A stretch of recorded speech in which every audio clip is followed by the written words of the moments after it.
Hey guys, welcome back to my vlog. My name is Jana Quintao. So for today's vlog, I'm going to show you another pills na naman. Yes, another pampa-fresh and pampa-douche. So, eto siya guys. I buy this through Generica drugstore. Another pampa-fresh. Para fresh yung mommy niyo guys. So, ito siya. Wait, I'm going to show you. Ayan.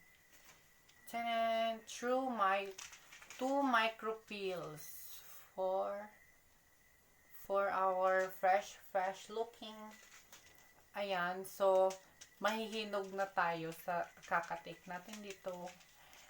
And, I buy 2.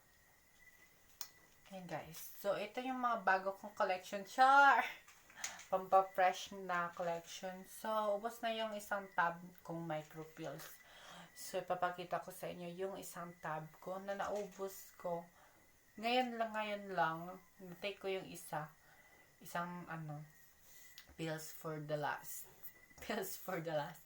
Yes, ayun siya. Nasa basura na siya. And kukunin ko pa. So, ayan. Ito na. Ubos na siya, guys.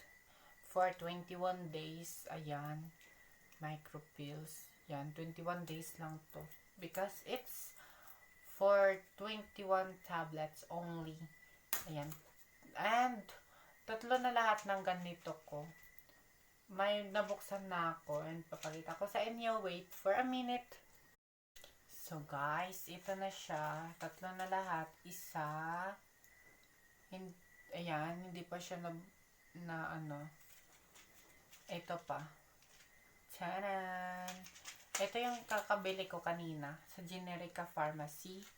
And ito yung batch ng naubos na. So, ito na yung next kong iinumin tomorrow and 8:30 p.m. So, 8:30 p.m. ako mainom.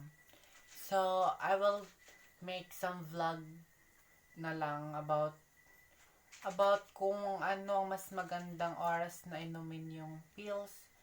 Tsaka, mga ganun guys. Mga tips bali siya. Para fresh. Para still fresh tayo. Ayan. So, hinog-hinog na yung mommy nyo. Ayan. Walang muscle guys.